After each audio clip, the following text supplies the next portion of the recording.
Welcome to Daily Confidence for Entrepreneurs. In this episode, you will discover where to start systematizing your sales and marketing machine, what you should look for in a CRM that suits your business the best, some of the things that you can automate and create leverage, and the benefits of creating a marketing system. Today, my guest is Tim Hyde, all the way from Australia. Welcome, Tim. Great to be here, Mustafa. How are you? Fantastic. What's the weather like out there? It's looking pretty miserable at the moment, but it's 7:30 in the morning here. It's sort of looking like it's going to rain yet again. It's been raining nonstop.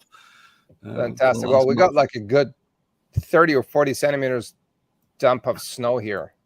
So overnight. So it couldn't be probably not as bad as ours. It feels cold enough for snow here. All right, let me do the proper introduction for Tim, and then we're going to dive into a very interesting conversation about systematizing your sales and marketing. After founding one of Australia's first social media sites in the late 90s and spending much of the 2000s teaching marketing agencies how to leverage and the emerging digital marketing space, Tim has since moved on to help businesses convert more of the attention they create from their marketing efforts. In the last 9 years alone, he has worked with more than 1,000 business owners in 37 countries to help them optimize their sales and marketing strategy with a particular focus marketing systems, sales lifecycle, and marketing automation. And ultimately, Tim gives those business owners more time, money, and freedom. Tim also enjoys skiing, coaching kids rugby, board games, and playing basketball. Welcome, Tim.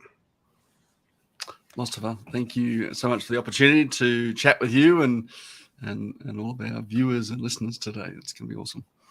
I look forward to this conversation because I always love systematizing and leveraging the things that could be systematized and leveraged. So I'm a huge, I love systematizing and simplifying everything. So I really look forward to this conversation. So let's dive into it. Tim, What is your story? Give us the details as to where you started and the process to get here and the rest of it. I'm not entirely sure how I got here, to be honest. It's a sort of convergence of a whole bunch of different life experiences. But I was reflecting the other day on my first mentor, which was my Uncle Scrooge Galton book. And that was kind of really weird for me to sort of reflect back on that because no one in my family has ever been an entrepreneur. No one sort of showed an inkling towards business or anything like that. And, you know, this sort of, you know, book as a 6-year-old really fascinated me. And off the back of that, I started a circus and learned a valuable lesson that diving into coins isn't very comfortable, right? You want the folding stuff if you're going to dive into your money pit. Tried a bunch of different entrepreneurial ventures as a teenager, anything from sort of selling door to door to importing UGG boots and, you know, selling those at the local markets. And then found myself as the eldest son going off to uni, studying IT before there was an internet, and then finance. And a mate of mine came to me in the late 90s. I was actually working in IT with government at the time. And a mate of mine came to me and said, you know, we're seeing, I guess, this change in how people would interact with information. You know, gone with the yellow pages was becoming a thing that people used to advertise in, and it was going under people's monitors to raise it to the right ergonomic height. And I was seeing this sort of shift, right? And people would start typing in, you know, into their keyboard in order to get information, you know, from this emerging internet thing. And we thought, okay, well, why don't we create a website that allows people to sort of talk to each other about stuff that's interesting to them, and share that. And, you know, effectively that was, I guess, what we now know as a social media. It's become a thing that people go to. But as I was doing that, we were building a pretty significant audience in our hometown, which it was very much focused on. And the thing, you know, we had an audience, so we thought, okay, well, the easiest way to monetize this is, you know, follow a newspaper model, have audience, approach advertisers you want to reach that audience. But what I was seeing with that was that, from a marketing context, is that people would advertise and then they would come back afterwards and say, hey, it didn't work. And I thought this was a really interesting thing, right? Because as an ex-coder, as an ex-IT guy, I would notice that, when we write code, from the end user's perspective, the code either works or doesn't work. But from a coder's perspective, it's broken on line 712 or 6,918 or something like that. And we just fix that one line of code and we run and compile the code again, and then it works. We get to the next bit of broken code, and until ultimately we've got a program that works, just like we're on StreamYard today, and you might be watching on Facebook or LinkedIn or wherever. It's ultimately just a bit of code that says, if I do click this button, it does this thing. And when I was starting to look at people's marketing in the same context, we were advertising, we were clearly generating results, but they weren't getting the outcome that they were looking for. So, that my coding brain was going, well, there's some bit of code that's broken between awareness of you and your brand with your potential customers and raving fans. And if we just fix that one broken part, then it will be more seamless, more effortless in terms of your ability to attract, convert, and even keep clients. Anyway, got out of that, and kind of this is where I find myself now. So I was talking to people about this idea, and they kept coming back and saying, hey, Tim, can you tell me more about that? Can you take a look at our marketing machine and find a bit of broken code in it so we can fix it, and it attracts, gets clients more effortlessly. Very interesting. So you've gone through quite a bit. So what do you do these days, and who do you serve? So we work with a whole bunch of different business owners, everything from sort of coaches, consultants, right through to $1 million plus professional services. I joke and say we've worked with everyone from clairvoyants and sex workers right through to mining companies and, big medical imaging firms. But mostly my passion's around, working with entrepreneurs who want to make a difference in the world. Right? We can really see a result. As much as we all, love the dollars coming from, out of corporate and government, I don't find that as sort of exciting and as gives me as much buzz as actually working with a business owner who's really trying to make a difference, in their life and their family's life, the life of their employees and the people that they serve. And so I like working with business owners who are, the owner operator of their business at different stages. Fantastic. If we're talking about systematizing your sales and marketing machine today. Correct. Where is the first step, and where do we start? I think it's really starting with some fundamentals of marketing. Who's the customer? Where are they? And what is the journey you want to take them on? Too often, I think I see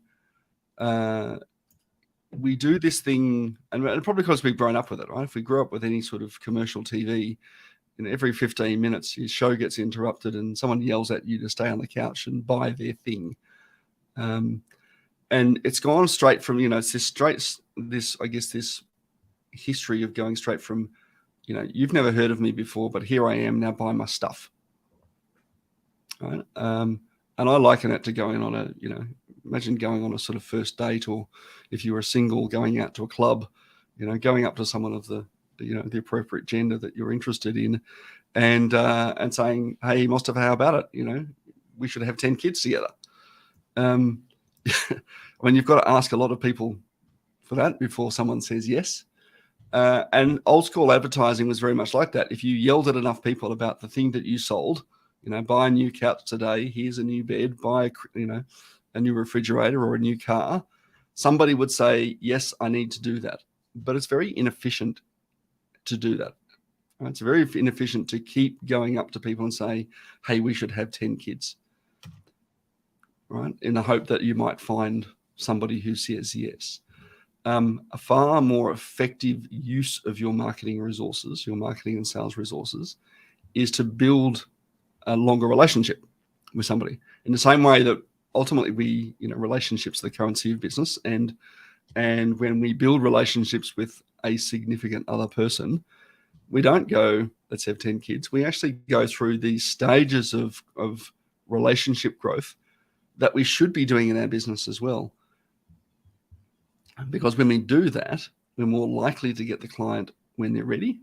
The relationship with that client is more likely to be a relationship with them, which lasts longer and is less transactional.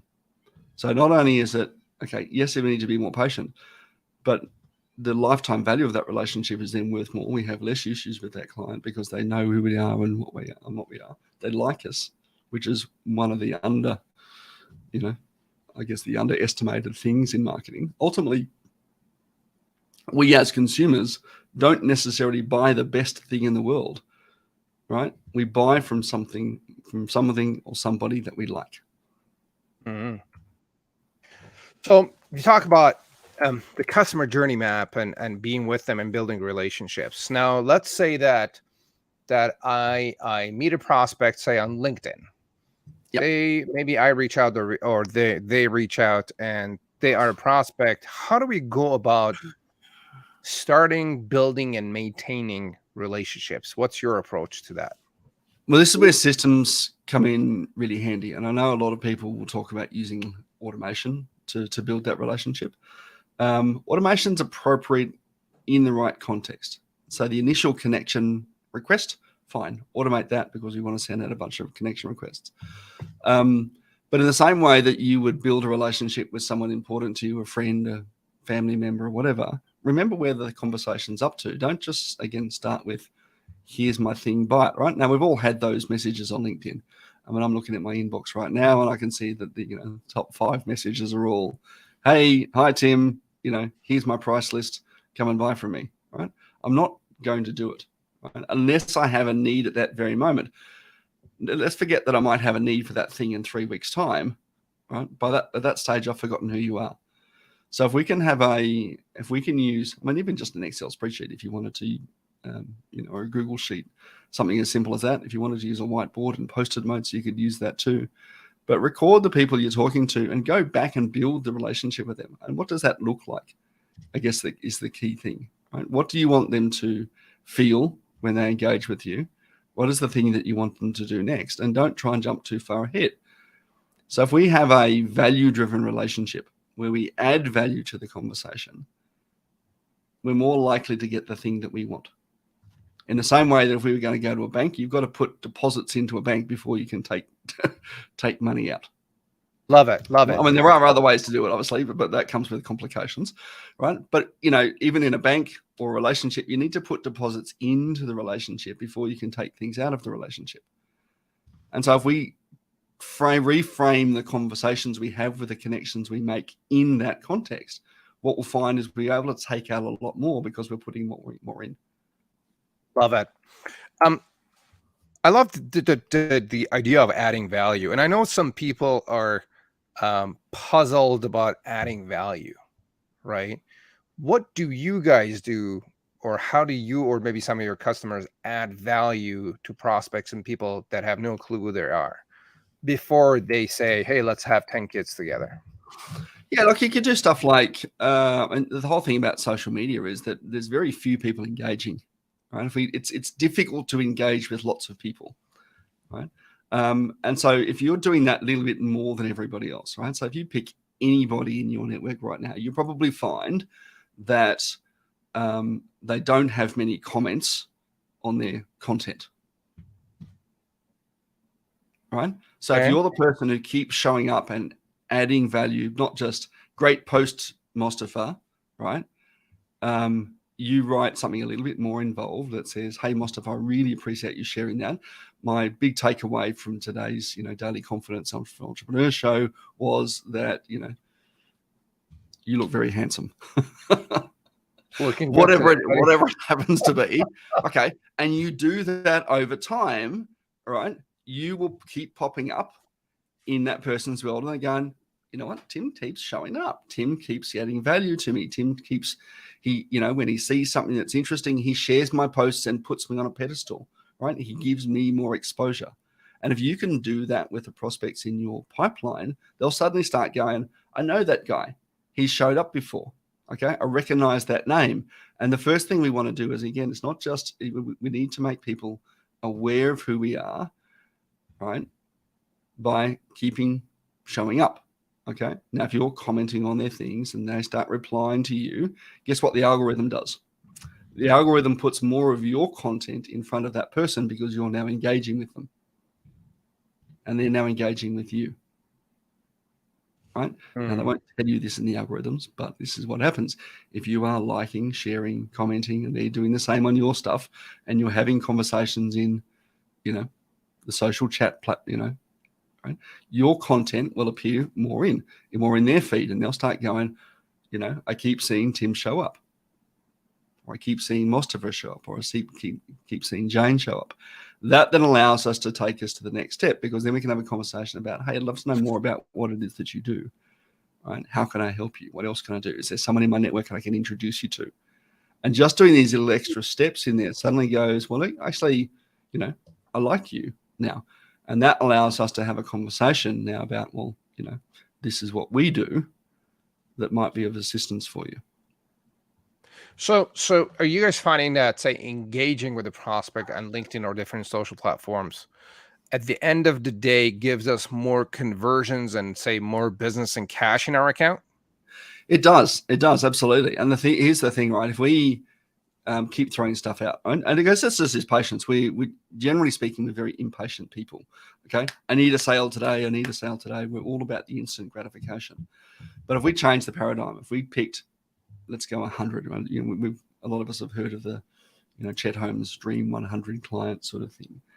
Right? If we were to identify that Dream 100 clients and just connect with those people, right, and start adding value to their conversations, sharing their posts, introducing them to people in our network, right? Just 100 people, right? You could do that on a spreadsheet pretty easily. When there are tools that we can sort of make it more efficient, but just let's, for argument's sake, do it on a spreadsheet. 100 people. In month 1, you probably wouldn't sign any clients. In month 2, you probably wouldn't sign any clients either. And you might think, oh my God, I'm desperate right now. I need clients sort of thing. Month 3, you may not sign any clients. By month 4, if you've been adding value and building a relationship with these people, you will absolutely sign a client, because they'll go, Tim, I'm really interested in what it is that you do. How can we find a way to make this work for us? Because that's the sort of thing that starts entering into people's mind. If you're adding value, how can I give back to you? What is it that we can do? Because actually that might be an introduction to someone you can work with. Might be them bringing you on as a client by yourself. Month 4, you're probably signing 2 clients. Month 5, you might sign 5. Month 6, another 5. Month 7, 6 clients, 7 clients. By month 12, right, chances are, if you've identified the right people in the first place, you will have signed 100 clients by using this strategy, compared to buy from me. What do you figure? So I totally get the engagement and relationship building, and obviously the long-term play with marketing. What do you say to someone that is desperate for cash, needs a customer yesterday, and they're like, I need to pay my bills. I got to get my business off the ground. What do you figure is like the fastest way to cash? Well, presuming let's make some assumptions here. Presuming you've got a list already, right? And if you need cash desperately, put an offer out to your list. Okay. Right? Make a no-brainer, compelling offer. If you haven't read it, go and grab Alex Hormozi's $100 million offers. Right? How to make offers so ridiculously good that people feel stupid saying no to them. Have a read of that. Right? Craft an offer that is really compelling, and just put it out there. Okay. Yes. Sometimes we need to sort of the quick cash, right, to fill some sort of hole. Right, throw an offer out there and see who accepts. Frank Kern has a good rule. I wrote it down on my whiteboard here the other day. Right, step 1, secret to marketing is simple: make more offers, follow up lots. Right, step 3, right, stay focused on step 1 and 2. Love it. Sometimes we do need to put offers out into the market, and we do pretty much need an offer out of the market all the time. But if we sort of temper this, if we're looking at building a system that continues to generate opportunity for us, okay, the first strategy is probably better. Love it. And if they don't have a big list, and maybe they have exhausted their list, and or the list is just not that good or responsive, You've got to advertise. is there a quick way to? Well, I hit people up. Again, go to the All right. people you know. Everyone knows somebody, or even if you don't have necessarily a big list of people, right? You can go out to people in your network, and everybody's got one, right? Your parents are in your network, right? Your kids' friends are in your network, right? Their parents are in your network, right? By extension, go out to your list and say, "Hey, we're doing this. Who do you know that would be interested? That might be interested in having a conversation about solving this problem?" Got it. Okay. Cool, You've got to advertise, you've got to ask. Beauty. So get out there if you're looking, and put more offers out there and try different messaging, different offers, different methods, and see what works. And I think there's that trial and error in there as well, and see, you got to try a few different things and see what works best, and then just keep optimizing and improving it from there. Now, speaking of optimizing and improving and automating, what are some of the things that we can automate and create leverage? I think the first place, I mean, people think automation and optimization is probably this, this massive never-ending, objective. And it is. Okay, don't get me wrong, it is. But, just like trying to eat an elephant, you don't, eat it in one bite. You've got to sort of do it one bit at a time. So I would start to look at the thing that you do repeatedly every single day that may not seem like it takes a lot of time, right? So it might be sending out an ebook to somebody, or, responding to a website request, right? It might even be, like a follow-up email for a prospect. Okay. Now, if you've got a sales team in your business, if they're not sort of doing 5 follow-up messages a day to somebody, they're probably, your pipeline needs some work. But let's just take that one, a quick follow-up message, right? You can open up your email and you can type out, "Hey, Mostafa, just a quick check-in. How's things going? Have you had a chance to look over our proposal yet? Just shoot me a quick yes or no." Now, you could write that. Now, that doesn't seem like very long, but of course, we know that if you're interrupting what you're doing to jump on your email and open it up and find that contact and maybe reattach, a PDF document, it takes not very long, okay? A couple of minutes, maybe, right? 2-3 minutes, right? What if we could change that and automate that process? So literally, it not only records the fact that you've sent the email in your CRM system, which is where our brain is, it keeps track of what we're up to, with a click of one button, and reduce a 2-minute task down to a 10-second task. Okay. May not seem like very much at the time, right? It only takes me 2 minutes. Why would I automate that process, right? But you're now doing that 3, 4, 5, 10 times a day. Now, if you're doing it 10 times a day and you've taken now 30 minutes of activity and compressed it into 5 minutes of activity, you've got back 25 minutes a day, right? Let's just round it up to half an hour for argument's sake. Well, that's 2.5 hours a week, 150 hours a year. Yeah. 125 hours a year that you've now got back that you can now go and apply to something else, more prospecting, 100%. Right? Spending time with your family if you wanted to. So again, it doesn't seem like very much, but because we do it often, right, we can get benefit in doing so. 100%. I think it's not just the 2 minutes that it takes. It's also time before and after that task as well. Like, I need to think about it, get prep for doing something, get into mood to do a 2-minute task. It's more than 2 minutes to me. It's not just the 2 minutes that we of what it takes to actually do it. Well, and there's an interesting thing when people think they can multitask, right? And women particularly going, "Yeah, we can multitask. Men suck at this," right? But nobody can multitask, right? Our brains are not designed to multitask. Our brains are designed to focus. So the more times we change activity, the more likely we are to lose those couple of seconds each time. And there's a really good test to try this, for example, all right? I want you to count. Well, let's try this with you if you want, Master. Are you going to be my guinea pig for a moment? Okay. I want you to count, all right, just do count 1 to 10, and then A to, what is it, A, B, C, D, E, F, G, H, I, J, right? A to J. Just do, and we'll time, we'll do this. We'll do this live here. Let's time you. If you just count 1 to 10 and then A to J. Hang on, let's go to my stopwatch, and I'll see how long it takes you to do that task. Whenever you're ready. All right, let's do it. 1, 2, 3, 4, 5, 6, 7, 8, 9, 10. A, B, C, D, E, F, G, H, I, J. Okay, there we go. 6.5 seconds. All right, now that's focused on one task. Okay, focused on 1 to 10, focused on A to J. Let's try it, but alternate. Do 1, A, 2, B, 3, C, 4. Okay, I always get it stuffed up. Okay, but let's try it. Let's go see how far you get. Whenever you're ready. Let's see if I even could get it. All right, let's start. 1A, 2B, 3C, 4D, 45, E, 6, F.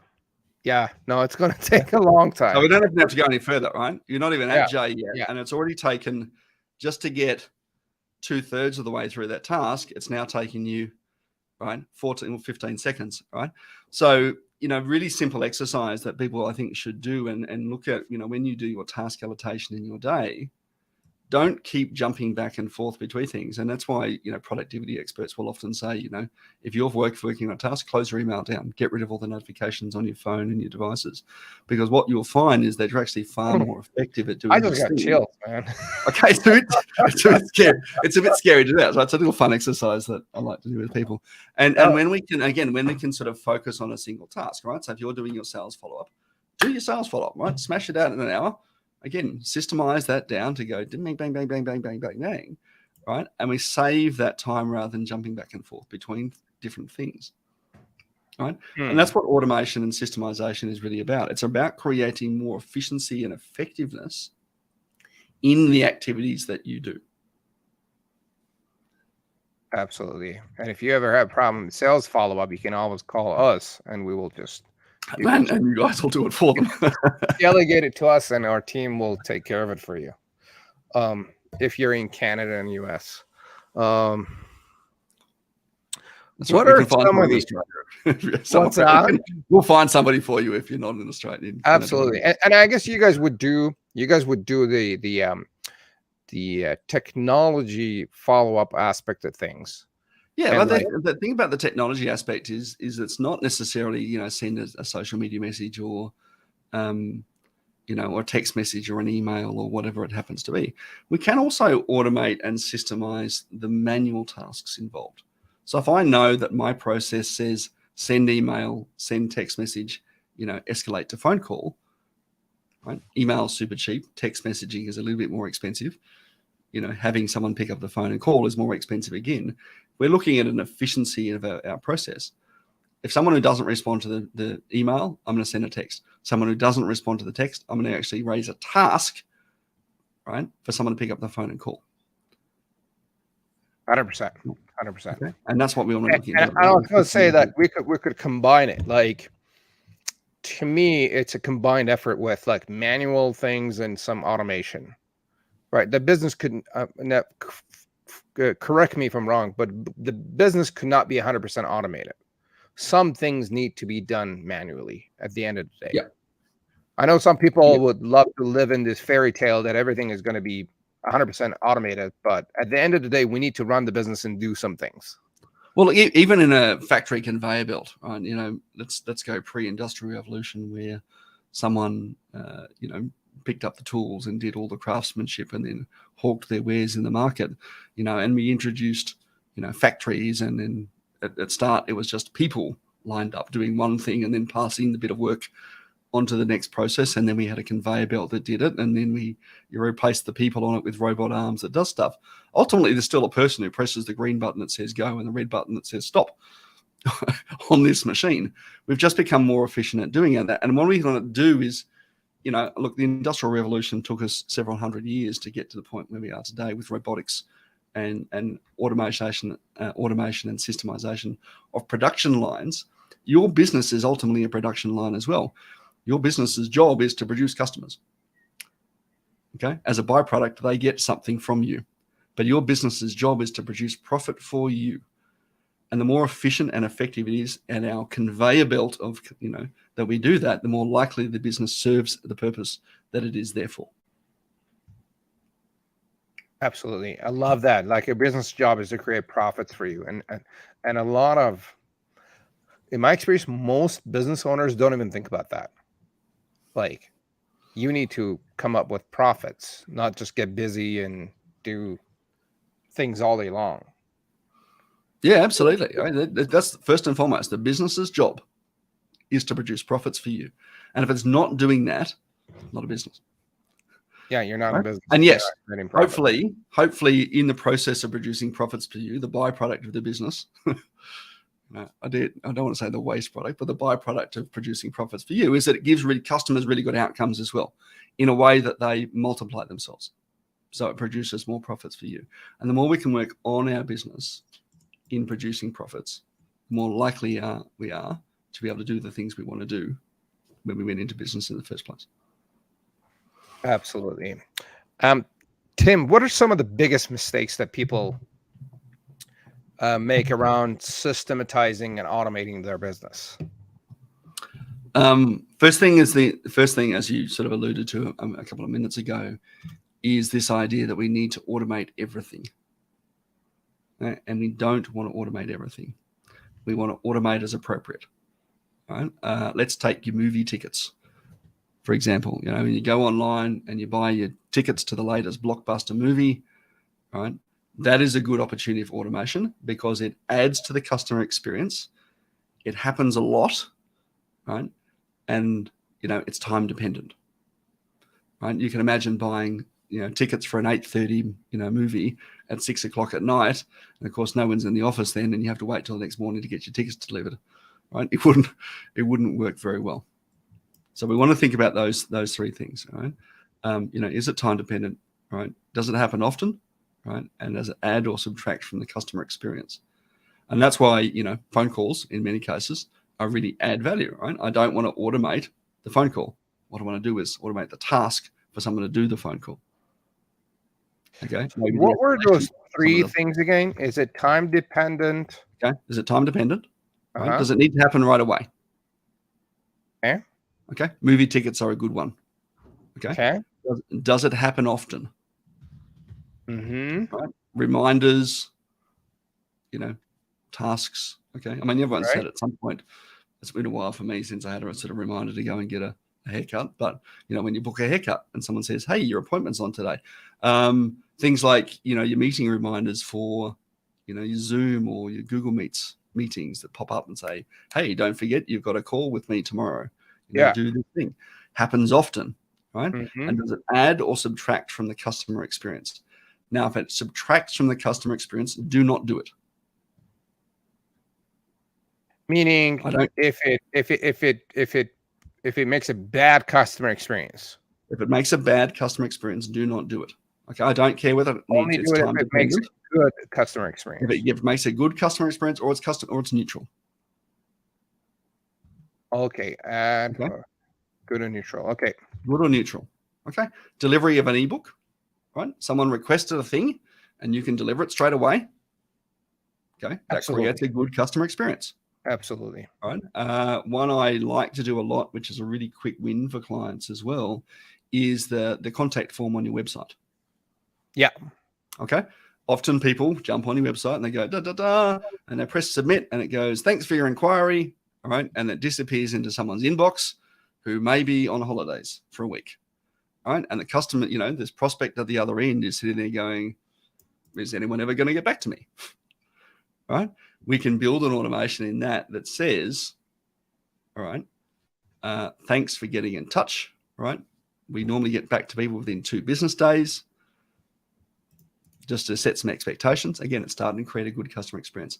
While you wait for us, here's our FAQ, or here's something you may not have seen that might add value, right? And of course, at the same time, internally to the business, what we've done is we've raised a task that has a time zone, a time limit to it.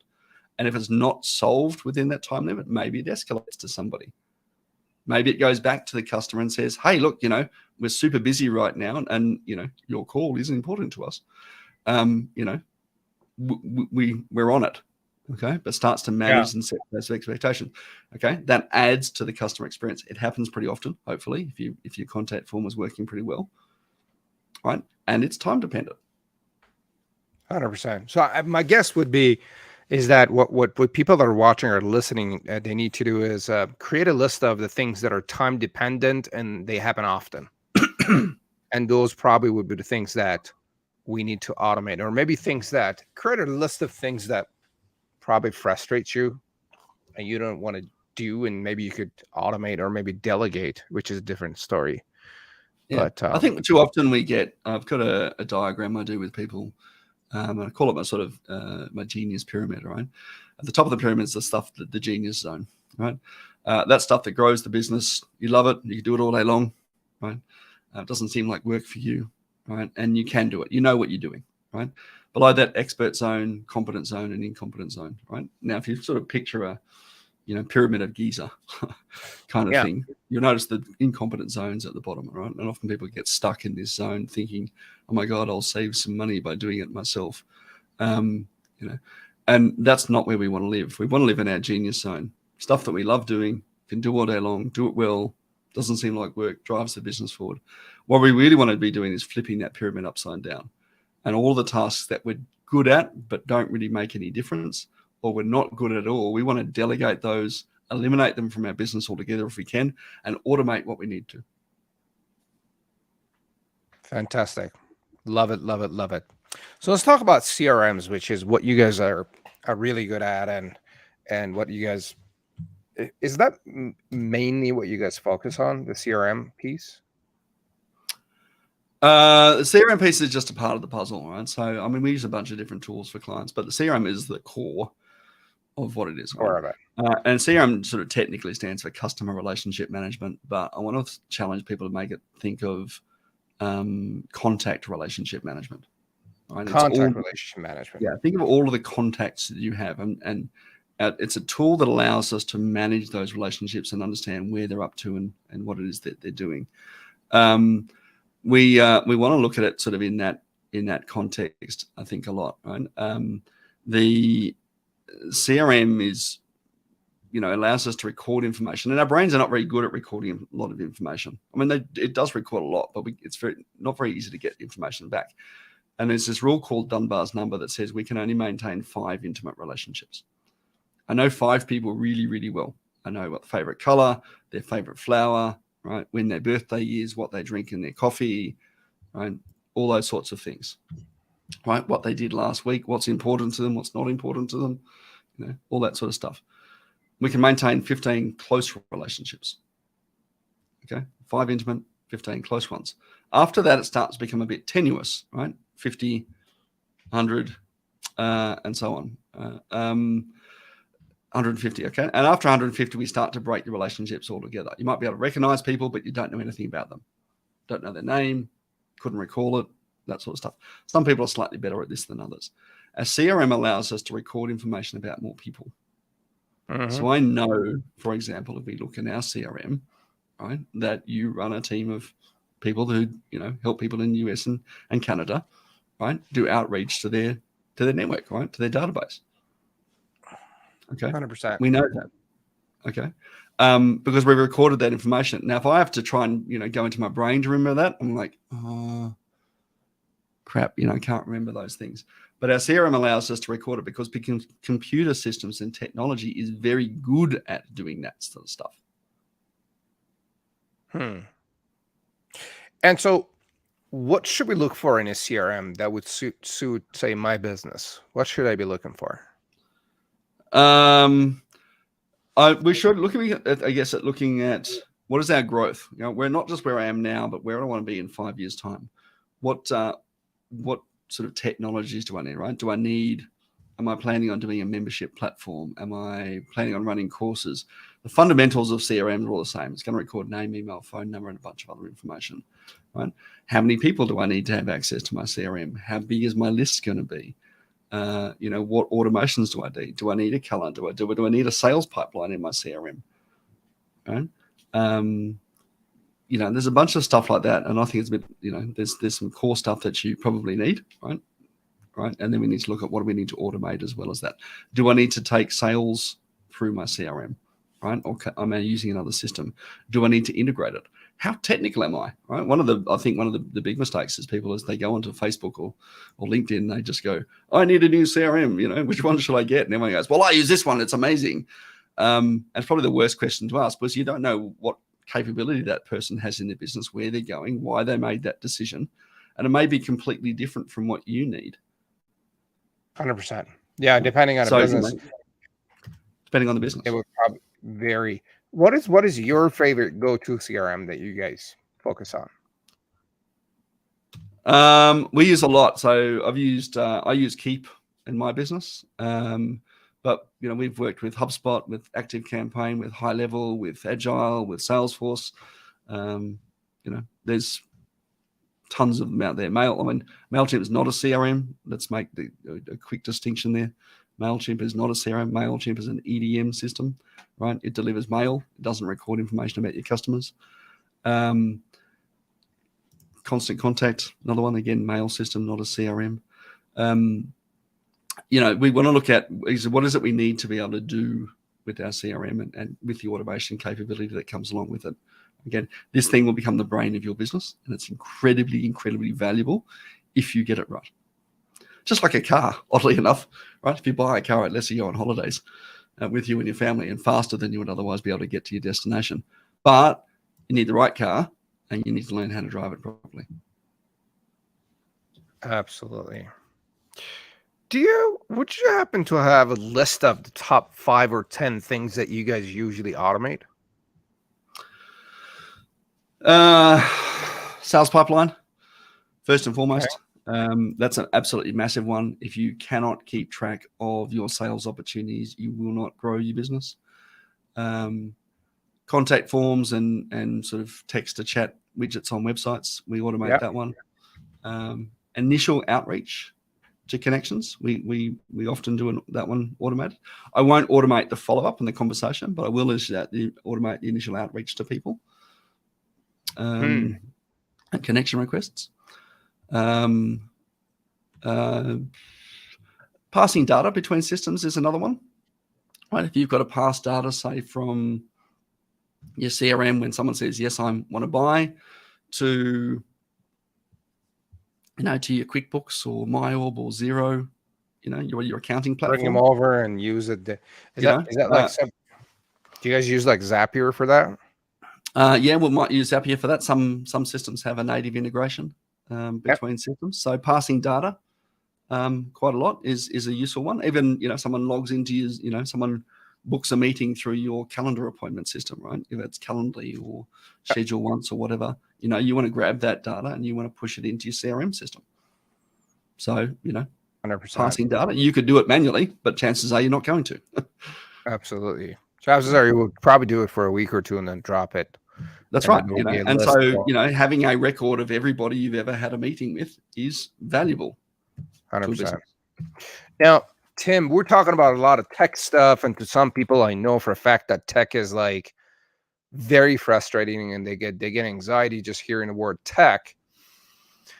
How complex is this, and is there like a simple way to go about this whole thing? Yeah, I usually say, I joke and I say there are probably 10 steps to automating and systemizing a business. Step 1 is call me and I'll take care of the other 9. Love it. Here's automation 101. Step 1, call Tim. Step 2, stay in touch with Tim. Put your feet up. That's it. but it is okay. Look, there is a thing, and again, mapping out that customer journey from, how do I make someone become aware of me, and how do I move them through to raving fan? How do I ascend them through our business? Once they bought one thing, how do I put the next thing in front of them, like that, right? And if you map out the ideal journey, as if you only had one customer, you'll start to look at, well, how can I make that part more efficient? right? How can I make that part better for a better experience? How can I get them more excited at this stage, right? Because your customers will go through a range of emotions as they discover who you are, right? When they first discover you, we probably want to create curiosity, right? When you first pitch them, you want to create hope that, this problem that they've had forever, and you can finally solve it for them. Sure, for sure. Cool. Tim, please tell us about your complimentary gift that you are sharing with our audience. Oh, you're on mute. I am too. That was just me coughing. Happy to sort of jump on a call with anybody just to have a quick chat about how we might be able to help you, just to sort of identify some quick wins for you. Right, one of my superpowers is being able to sort of identify every very, very quickly gaps and holes in your marketing process where automation might actually really assist with what it is that you're doing. Fantastic. Love it. So again, the link is in the descriptions of the show and on the comments on social media. The link is winmoreclients.com.au/connect. So it's winmoreclients.com.au/connect. And the link is in the descriptions of the show as well. Now, I would recommend definitely reaching out to Tim, get a second opinion, have a conversation with Tim. And like he mentioned, the quick way to automate things is 1, call Tim. 2, stay in touch with Tim. Step 3 is sit back, put your legs up, and drink your coffee and enjoy the rest of your day. And maybe focus on more important things such as lead generation, running your business. So these tiny little things such as delivering things and reminding people and all these tech pieces that would lock you up and stop you from doing things that need to be done. You would delegate that to someone like Tim that specializes in tech and automation and systematization, and you would just focus on things that actually do matter and focus on the 80-20 of your business, the 20% of the tasks that you need to do that delivers 80% of your results, and let someone else deal with what they're good at. Now, Tim, can I ask you some personal questions? Go for it. All right. What's a new thing you've tried recently, big or small? A new thing I've tried recently, big or small. Let's see. I made it out to the US recently for a conference. That was that was the first time in 35 years I've been to the US, which was pretty exciting. Nice. What else I tried recently? It was pretty exciting. I tried indoor skydiving. That was a bit fun. I think I'd go and do that again. I'm not sure that I'm not sure that I have the courage to jump out of a perfectly good airplane to do it, but yeah, indoor. Even though you've done it already? Indoor skydiving was pretty good. Oh, indoor skydiving. Oh, indoor skydiving was pretty good. So I enjoyed that. That was something I haven't done for a while. Interesting. I haven't tried that yet. Yeah, a lot of fun. I have to give it a try. Love it. Give me 2 of your favorite books. 4-Hour Workweek. It's definitely one. Tim Ferriss. I read that quite a few years ago now, and probably due to read it again. Actually, one of my big takeaways from that, and this is when I was actually sort of still working in corporate, wasn't necessarily. I guess you can sort of build this thing and outsource your job and whatever, but it was more this big takeaway that we keep talking about this idea of work-life balance, right? And a lot of people sort of design kind of their life around their work, right? I think we should actually flip the paradigm and look at it from a different perspective. How do you design your work around the life you want? Design your work around your life. I'm sorry, you were cutting out for a sec. Do you get that out of the 4-Hour Workweek? That was my big takeaway from the 4-Hour Workweek. The other one that I think is probably compulsory reading for every business owner would be The E-Myth by Michael Gerber. I absolutely recommend that one to everybody. It's a lot about, again, it kind of talks about the people that come into business with these sort of, 3 different hats, technician, manager, entrepreneur. Entrepreneurs are very bad at finishing things. Absolutely. So what's one advice that made a big impact in your life or business? Actually, this came from a mate of mine who's actually not in business at all. He's a cop. And he said, if you want to lead, right? Don't keep looking around over your shoulder to see if people are following. If you want to lead, Uh-huh. lead. Don't, manage by committee. Don't wait for people to show up. Don't wait for people to show up. Lead. People will follow. Okay. If you are inspiring enough in the direction you're going and you articulate it well enough and tell your story, people will follow you. Interesting. Love it. Absolutely love it. Now, Tim, if you had a Facebook or a Google ad for people around the globe with access to internet could see your message, what would your message be for the people of Earth? I think it would be about grit. One thing I've been looking at a lot about entrepreneurship, right? The people who change the world are the people who believe they can. Right? And stick at it and have the perseverance to do so.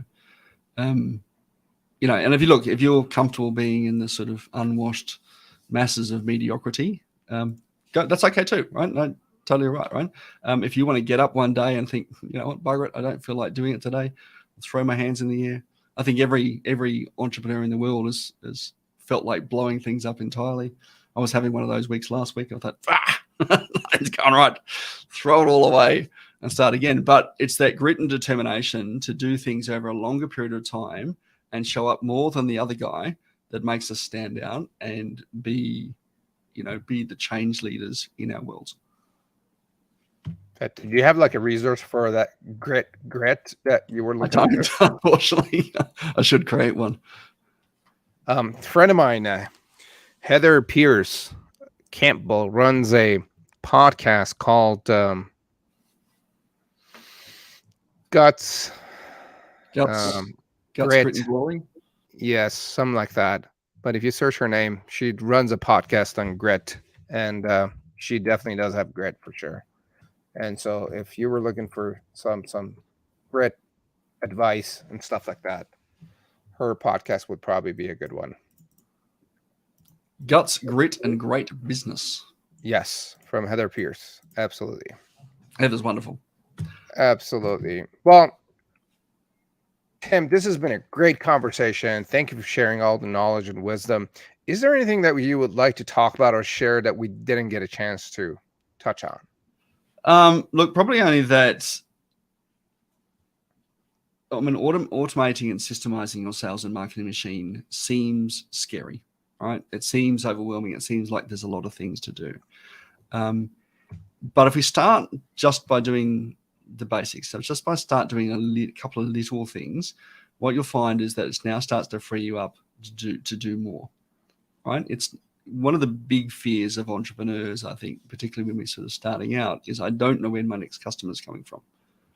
Yeah. Right? The more we can systemize and automate our ability to attract, convert, and keep customers, the more confidence we have about the direction we're going and what we're doing. Mm-hmm. That's like the biggest piece about business. And I've been in the marketing world since, God knows, 2006 or 7. And the biggest problem for most businesses, that one piece that you mentioned, the lead generation piece. And I'm 100,000% with you. Like, once you figure that out and automate that, everything else becomes much easier.